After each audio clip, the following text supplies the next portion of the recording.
And we're going to be talking about what Manal introduced us to last class, which is changing the period of a sinusoidal function. So we're going to look at the frequency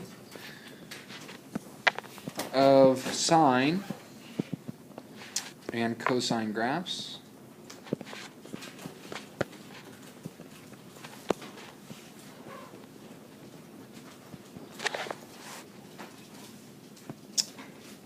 And to kind of begin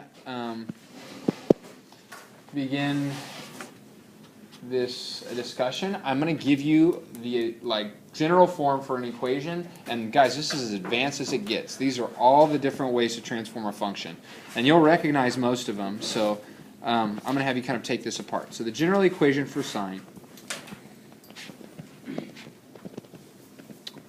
looks like this, and this could work for cosine also. In chapter 6, we'll do cotangent, cosecant. We'll graph those.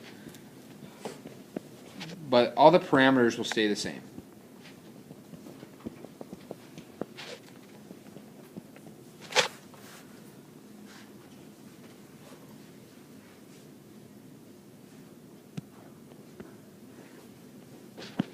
All right, so there it is. And here's what I'm going to have you guys do in your own words, since you are familiar with each of these letters and how they transform the graph.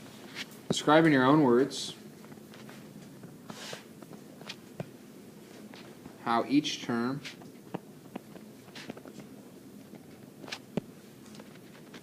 transforms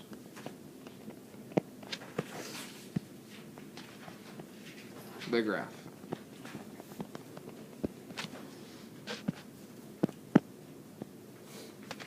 So we have A, we have B,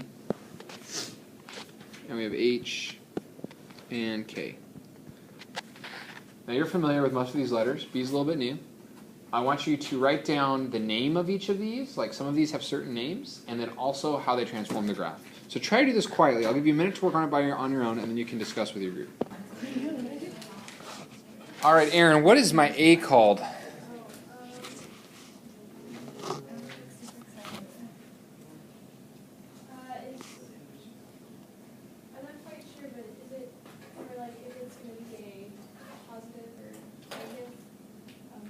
Okay, yeah, it will flip it. Good. What else does it do? Let's go to, yeah. Amplitude. Yeah, that's how we're going to define it. It's our amplitude. And it will be our vertical stretch. Like Aaron said, it could also flip the graph. Which way does it flip it? Vertically or horizontally? Vertical flip. And vertical shift. It's vertical stretch, excuse me. And our stretch factor is going to be A. So we'll vertically stretch whatever we're doing by A. Good. All right, Kai, what is my B? What's my B called? Your angular frequency. Okay. And how does this transform the graph? Your horizontal stretch. Okay, my horizontal stretch. And how does this relate to period length? Because period times B angular frequency equals 2 pi. Period times B equals 2 pi. Okay, and are we stretching it by B? You're stretching it What's our stretch factor, actually? by the reciprocal.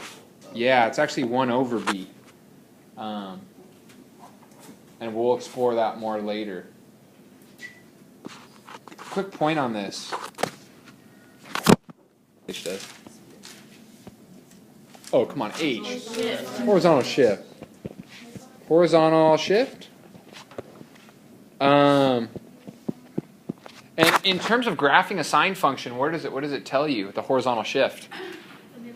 Not the midline. That's the vertical shift. Where it starts. Where it starts. Yep, this tells you where it starts. Actually, I should just say beginning.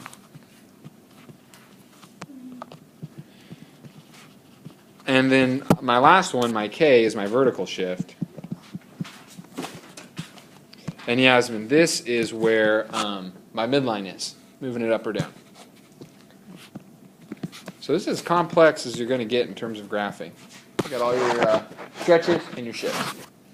Okay, one example at the bottom, I'm going to I'm not gonna have you graph it. I'm gonna have you graph it after we do something else. But I want you to just describe in words what's happening. So, describe the transformations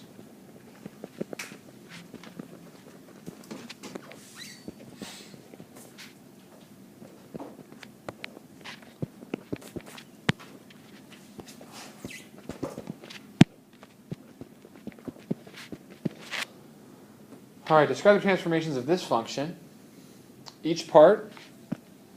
So the 3, I also want you to tell me the sign. Where does it start? Top, middle, or bottom?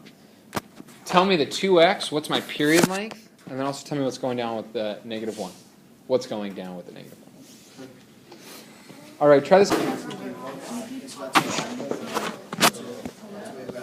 0 to 1 pi. All right, Daniel Blanco, what does my 3 do?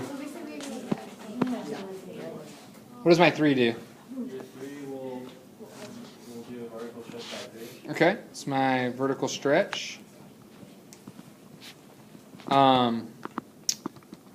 Stephanie, sine, where does my graph start? In the middle. Uh-huh, very good, middle. All right, who wants to answer this question with the 2x? What's my period length? Oh, yeah, what's my period length? Pi. How'd you get pi? Because we use the formula here and that b is your frequency or 2, and then once you divide, you end up getting pi. Yeah, p equals 2 pi over b, and you get 2 pi over 2.